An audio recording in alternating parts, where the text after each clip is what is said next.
Hi friend, Gujarati cooking channel में तमारुं स्वागत है। आज આપણે એક અલગ જ રેસીપી બનાવવાના છીએ।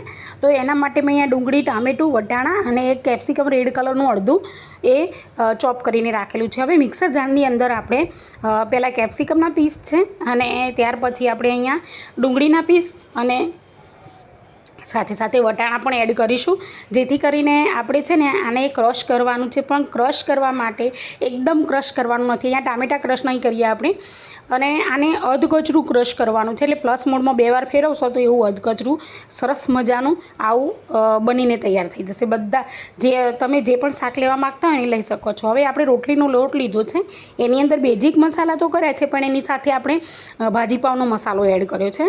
અને આ જે આપણે શાકભાજી ચોપ કરી છે, તમે કોઈ પણ શાકભાજી આવી રીતે ચોપ કરીને લઈ શકો છો, એ એડ કર્યું છે। ટામેટું એડ કર્યું છે।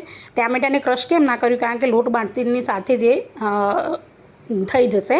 અને અંદર આપણે નાખ્યું છે લસણની પેસ્ટ અને લીલા ધાણા, અને 2 ચમચા ભરીને સારું એવું તેલ રેડી દઈશું અને આનો સરસ મજાનો ડો બનાવી દેવાનો છે।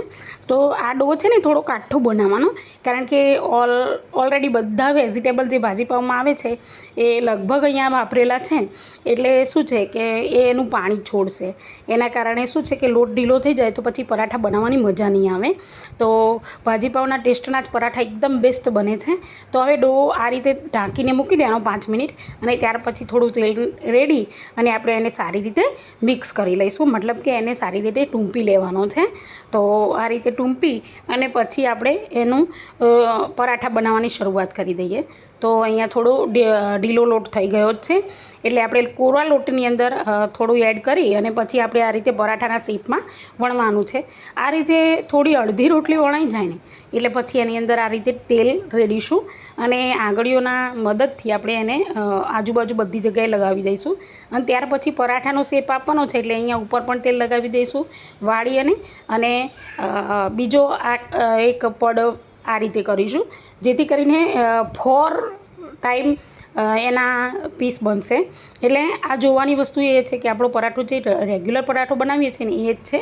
તો આ રીતે સરસ મજાનો બની ગયો છે, તો એને સારી રીતે પરાઠાના શેપમાં વણી લેવાનો છે। આ બટર સાથે છોકરાઓ ખૂબ જ મસ્ત ખાય છે। હવે આ વણતી વખતે ખાસ ધ્યાન રાખવાનું કે ક્યાંયથી ફાટે કે તૂટે નહીં। હવે એને આપણે શેકતી વખતે સ્લો ગેસ રાખ્યો હતો મેં, તો આપણે પહેલો પરાઠો છે તો એની આજુબાજુ નીચે પણ તેલ રેડી દેવાનું છે ને ઉપર પણ લગાવી દેવાનું છે આ રીતે સરસ મજાનું। અને તેલ થોડુંક વધારે લગાવીશું, જેથી કરીને એકદમ સોફ્ટ અને બહુ જ મસ્ત બાળકોને ટિફિનમાં આપવા હોય ને તો આપી શકાય, સવારે નાસ્તામાં પણ ચાલે છે। તો આ રીતે સરસ મજાના 2 બાજુ ચડવી લઈશું આપણે। તો પાછું સુલટાવી દીધું, તમે જુઓ કેટલો સરસ મજાનો તૈયાર થઈ ગયો છે।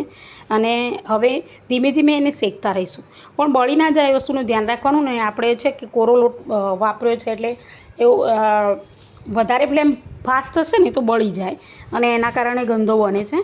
તો આ કેટલો મસ્ત મજાનો બની ગયો છે, તમે જુઓ, તમને લાગે નહીં કે અંદર ટામેટું નાખ્યું છે, કેટલો સરસ મજાનો લાગે છે। હવે આ પરાઠા આ રીતે મેં બધા કરી અને મેં અહીંયા અત્યારે હાલ મારો એક જ જણ ખાવાવાળું છે, એટલે મેં 3 જ પરાઠા વણ્યા છે, ગરમ પરાઠા, અને ઠંડો પણ સારો જ ભાવે છે। તો આટલા સરસ વિડીયો બનાવું છું, સબસ્ક્રાઈબ કેમ નથી કરતા? પ્લીઝ સબસ્ક્રાઈબ કરો। એવું કેમ? પ્લીઝ। તો મને પણ એવું લાગે કે તમને મારી રેસીપી ગમે છે, અને નાઇસ કે ગુડ લખીને ચોક્કસથી મોકલો। અને તમારે બીજી કઈ રેસીપી જોઈએ છે આના પછી એનું નામ પણ મને કોમેન્ટમાં જણાવશો। અને આપણે અહીંયા વાટકી ભરીને દહીં લીધું છે પરાઠાની સાથે, અને 1 વાટકી ભરીને અહીંયા સોસ લીધો છે। આ બંનેનો ટેસ્ટ, હવે ચટણી તો બનાવવાની ઝંઝટ જ જતી રહી છે તમારે, એકલા પરાઠા બનાવી લેશો ને પાઉંભાજીના, એટલે તમારે બીજું કંઈ બનાવવાનું રહેતું નથી। તો ખૂબ જ મજા આવે છે બાળકોને અને મોટાઓને ખાવાની। તો કેવું લાગ્યું? ફરીથી મળીશું આવતા વિડીયોમાં, ત્યાં સુધી રજા લઉં છું।